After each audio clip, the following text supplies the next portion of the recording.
clouds and dirt. My thesis is, if you care more about the end consumer than you care about your own self, you will win. So I talk a lot about 51-49 for people that really follow my content. I really live it. I really genuinely live it. I never make short-term financial decisions. I'm always trying to bring more value to the other party. I do that for a couple reasons. Number one, I think I'm talented enough to get quite a bit in my 49. I also think it's unbelievable leverage. I also think it's a nice legacy. I think it's nice to do. I think it's a nice legacy to have. And I do that with my interpersonal relationships, and I definitely do that with my businesses. So my principles guide everything. You're right, execution's everything. And I think what's interesting about the clouds and dirt metaphor is it helps people paint a picture of what I'm most worried about, which is I believe 99% of people listening to this podcast spend an ungodly amount of time in the middle.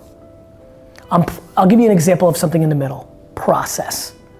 Process is held on such a pedestal in modern business society, and I find that to be in the middle. I understand its value, but I do feel that if you push hard on the clouds, your religion, and you push hard on the dirt, the actual doing, that the process gets commoditized and you go faster.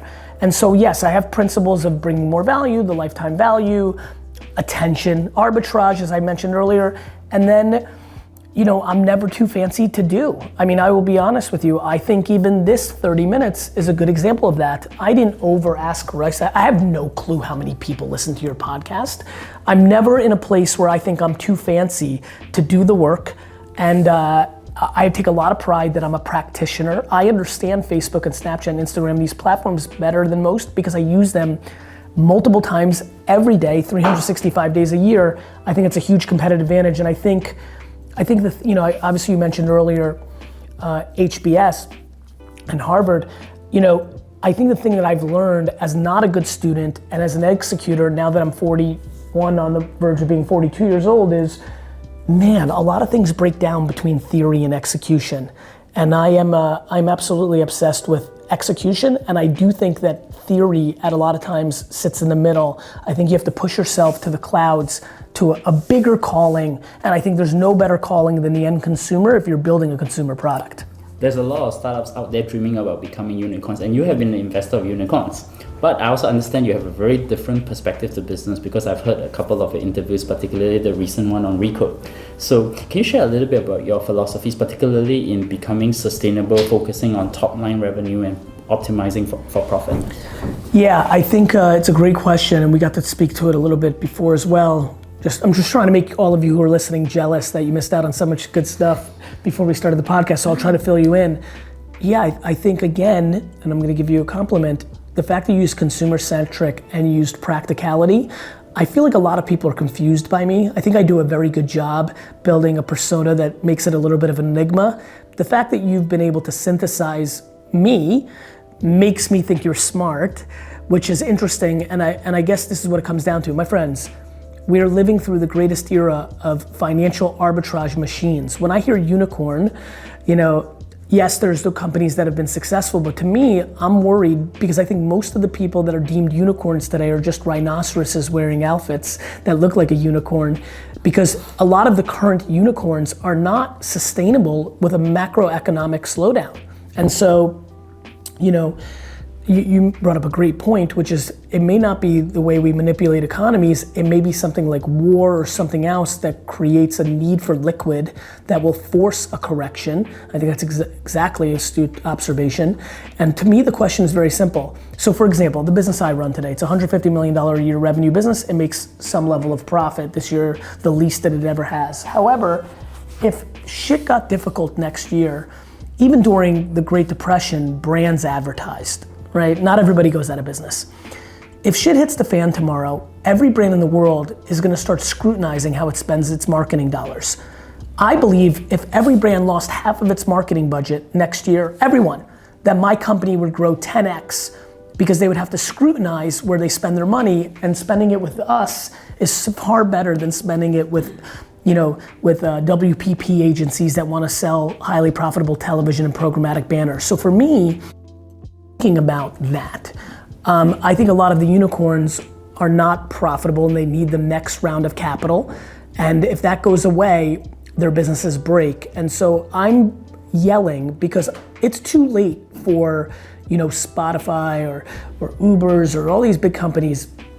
They're on their way, they're on their way. But there's a lot of young kids who are in the middle, who are raising their A or their B, who have no thought, none, of actually building a business. What they're trying to do is build a big enough valuation so that on their third fundraising round, they can take money off the table. The fact that there are kids who are able to get to a C and D round and are able to take tens and hundreds of millions of dollars off the table without ever building a successful business is clearly attractive. That's fine for a founder or two, but when the shit hits the fan, that's not gonna be good for the investors, and more importantly, in my opinion, the employees. And I have a problem with that. Suppose today you can tell your 20-year-old self something on business. What would be the advice you give him that you should not do? That's a good question. I would say that your intuition is right.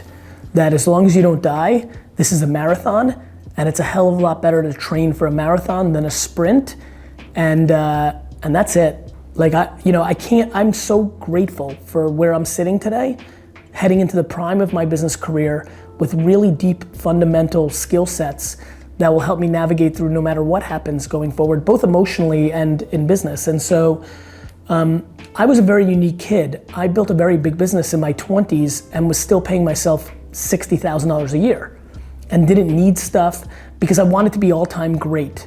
And I kept reinvesting in my businesses instead of buying watches and sneakers and cars. And I wouldn't really want to say too much because I would be scared if I said something, that kid would do something differently than he did. Since we are in Asia, that most businesses are actually driven by family, and one of the things I actually identified when I read Ask Garyvee is that you also work in a family business too, and I think that's probably one of the most interesting and very under-talked in most of your interviews. So I want to ask you, what is the experience like, and how do you navigate the dynamics in working with family? Good. So I've been getting in tune with this a little bit more now that AJ has left VaynerMedia. This is probably the first time I've really operated in some pseudo capacity of not having family with me in my entire career, even though AJ's still on the cap table and things of that nature, and I still talk to him about it. Though to his credit, he never asks and lets me do my thing. It's probably the thing I'm most proud of. I think when people look back at my career and dig under the hood, which even me saying that speaks to the audacity that I have, and I want to be an all-time entrepreneur, I really do. But not because I say it, because I execute. I'm very proud that from 22 to 34, I built my dad's business for him. To give you the answer for everybody who's listening, because it's very hard, the reason I've been able to make family businesses work is because I love my dad and brother more than I like money. It's just really not complicated. Family businesses are difficult because you're choosing between family and money. Let's make it very binary. You can pull over on the side of the road right now, you can turn off your treadmill, you can stop walking your dog. I promise you, that's all that's happening. It's the love of your family member versus the money, and what's overlaid, and the hardest part is pride, or the score, as I call it. My biggest problem hasn't been the money, it's been the competitive nature of trying to figure out who's better, me and my dad, me and my brother. The thing that has been most difficult is the narrative on who's driving the ship, who's the best player on the team, and getting the respect back and forth. And I would say it was easier with my brother than it was with my dad, as that would make sense. But I think the reason I've been able to be successful is a little bit of 51-49. As I talked about earlier, I do that with my two family members. But I would say this, it is easily the most difficult thing that I think most people have to go through, because first of all, it's hard enough to build a business.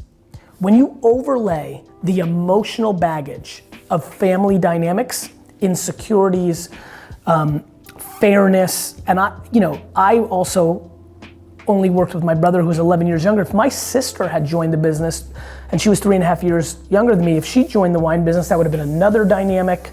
It is very difficult. And I would tell everybody the following line.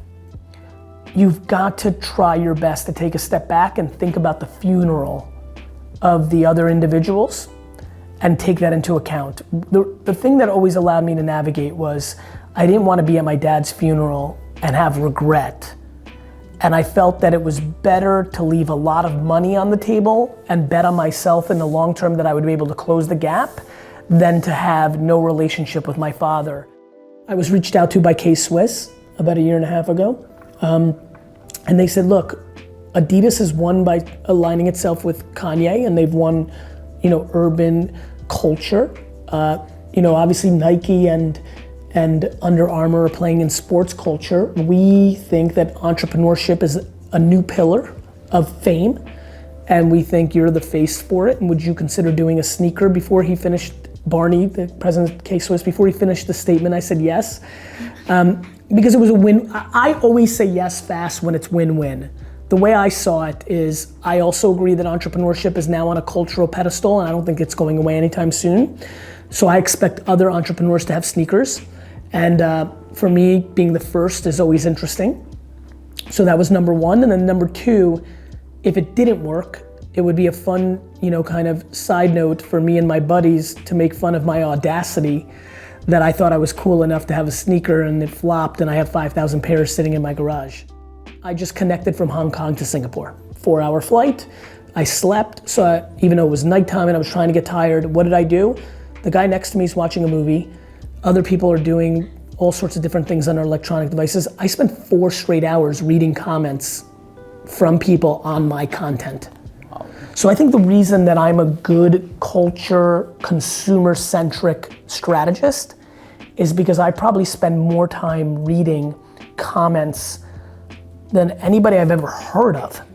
So when I used to talk about in Thank You Economy, engage with, when I talk about reply to everybody and things of that nature, what I didn't realize in 2011 that I now do in 2017 was I was already reading everyone, so the addition of replying seemed like a very lightweight ask.